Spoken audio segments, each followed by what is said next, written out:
I'm gonna need you to get it. I don't have time for this. See, I'm in the process of making my own video game, and I'm almost done, except I've kind of hit a roadblock of sorts.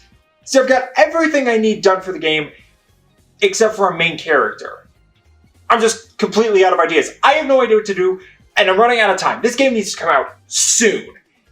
God, if only I had like 13 extra minutes maybe to look at some other video game protagonists and, you know, get some inspiration. Oh, thank God.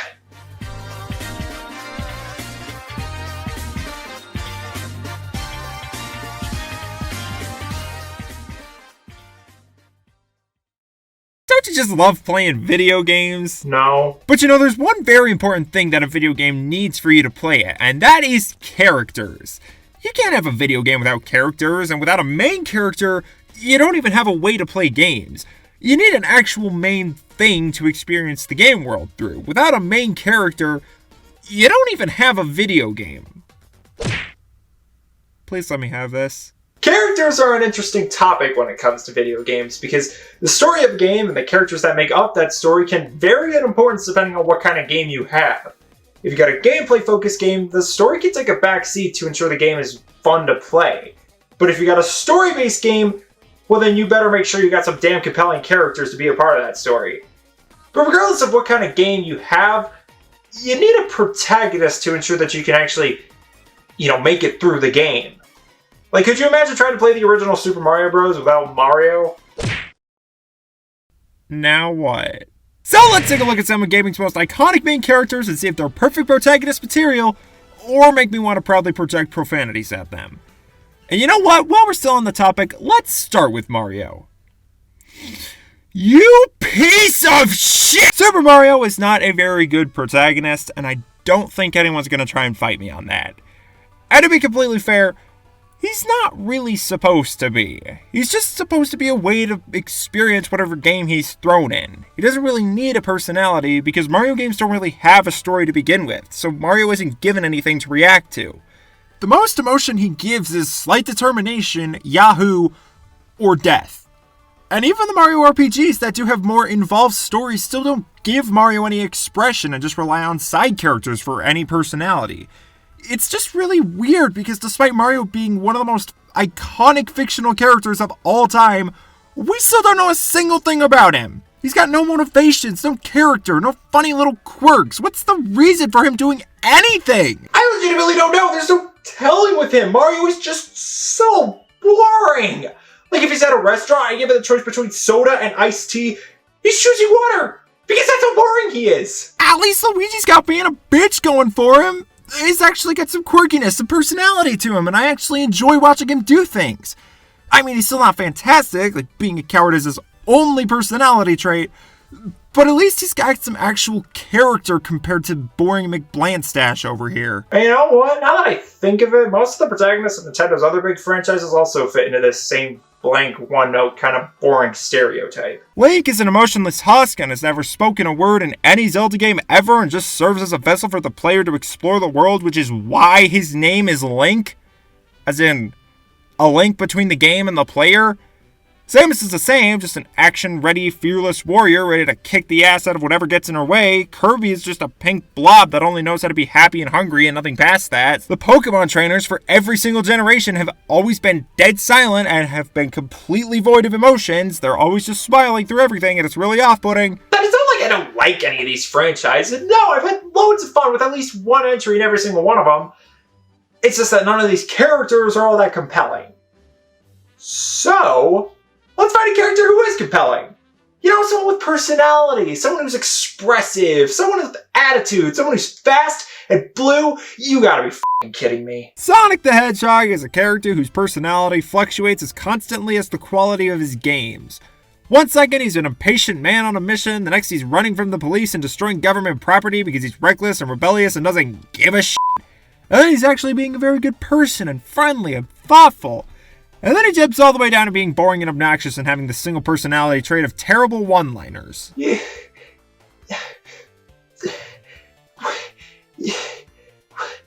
How do you f*** that up? It bothers me how inconsistent Sonic is as a character and, by extension, the franchise is as a whole. Like seriously, it cannot be that hard to write for Sonic. Just pick one of these personalities and stick with it. You don't need to reinvent the character with every new game. I don't even care what you pick. Hell, if you stick with the annoying trying too hard to be funny Sonic, the games might actually start to be consistently fun to play. Probably not.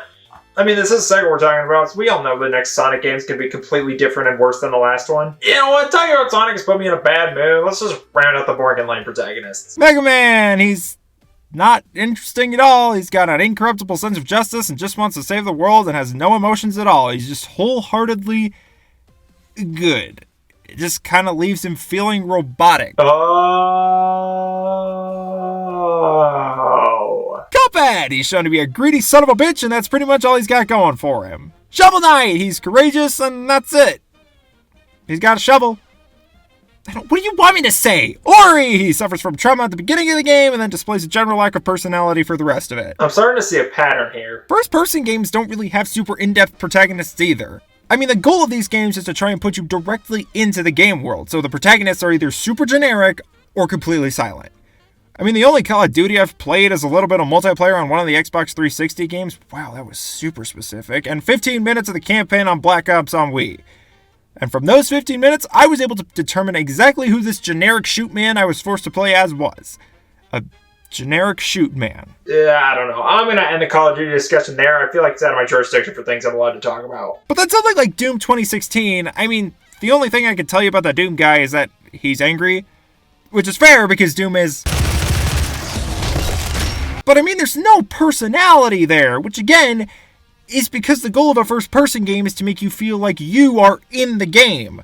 You aren't playing as the Doom guy, you are the Doom guy. And then I mean, like, Chell from the Portal games, it's the exact same situation. I think the only reason she has a name is so that people aren't left having to call her Portal Girl, or the test subject from Portal. I could go on and talk about more first-person protagonists, but I would just end up repeating myself since they're all basically the exact same. Dead silent, unless they do have something to say, in which case it's probably not worth hearing. So silent and bland protagonists are really not that compelling and are very not fun to analyze. But that's exactly the point. They just exist to get you through the game when the developers want to focus on things outside of the main character. Take Hollow Knight, for example. This game is great. The combat is so fun and tight, and you have a huge world to explore and traverse and run into unique enemies and characters. The protagonist, who doesn't even have a name, is an awful character. They're literally an emotionless void that never reacts to anything that happens, which is perfectly fine for what the game is trying to be. Hollow Knight's story is given to you more through exploring every single nook and cranny. You start to understand the world more just by seeing more of it and talking to all the characters just standing on the side of the road. And if the knight talked back to these characters, I feel like it would kind of kill the mood of the game. Having a silent protagonist allows it to feel more like it's you exploring the game, rather than you forcing someone else to explore the game. And that's the thing. I think the term protagonist works a lot better to describe the main character of a video game because a lot of the time, there's not a lot of character to them. Which again, is totally fine. It works. Sometimes all you need is just a vessel to explore the world of a game in. But I kind of have a love-hate relationship with silent protagonists, because on one hand, it's really annoying when my character has no personality and doesn't react to anything. It's just kind of lame to see that I have to play as another generic goody-two-shoes who never says a word ever.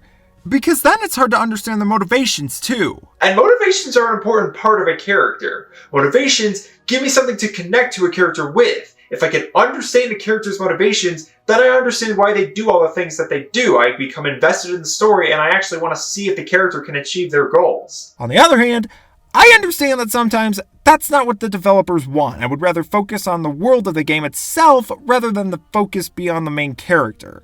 That way, the story can be more about exploring the world rather than who you're playing as. And in a lot of cases, if a world is interesting enough to explore on its own, or the main gameplay of a game is really solid, then that can be enough to invest you in a game, and you don't really need an interesting character with any real motivations. The thing is, would I prefer an interesting world and an interesting character? Sure, absolutely. It's a lot easier to get invested in a game when you're also invested in the main character. Obviously, I don't need every single video game character to tell me what color their socks are, but it would be nice to see a decrease in the silent, boring protagonist trope. Because let's be honest, Just Dance 2019 would have really benefited from an interesting main character. Games that are super narrative driven and have a focus more on complex characters tend to have more complex protagonists as well. Although there are some cases where a game doesn't technically need a super in-depth main character, but if they weren't super in-depth, then the game just wouldn't feel the same. So, let's take a look at some of these more interesting protagonists. And don't worry, we're not going to talk about the mannequin from Just Dance. The Last of Us is a phenomenal feat of storytelling, and if I did not care about Ellie or Joel, I guarantee the game would not have been as good. And while Ellie and Joel are both compelling characters on their own, what makes The Last of Us so good is how they interact with each other, how their relationship builds over the course of the game. I mean, I got incredibly invested in their story, and if they weren't believable characters, if they didn't feel like real people, or if it was just one of them, the story would have fallen apart, or at least not have been very good. Oh, maybe that's why I couldn't get into the second game. Cat from Gravity Rush is just so much fun to watch! She's just in a constant state of having fun, even if she has no fucking clue what's going on. Her attitude just makes playing through the game so much more fun. Cloud motherfucking Strife! In the remake, because the original Cloud had a much more confusing personality. Like, he starts off a loner and a jerk, and then he randomly becomes way more casual, and it's really weird. But in the remake, you can actually see him grow from an edgy loner to someone who actually accepts people into his life and would fight to protect them, and it's really cool. I have similar praises for 2B. I mean, I don't really want to get too deep into it, or I'll be sitting here explaining the plot of Nier Automata for like 4 hours, and everyone would be in tears by the end. So I'll just say that I really like the mother-son dynamic between 2B and 9S. Madeline from Celeste. Duh. I mean, it's a story about mental health, which is like the most relatable thing in the history of things. And experiencing overcoming Madeline's depression with her is just so satisfying. It's just the most uplifting thing ever, and I love it so much.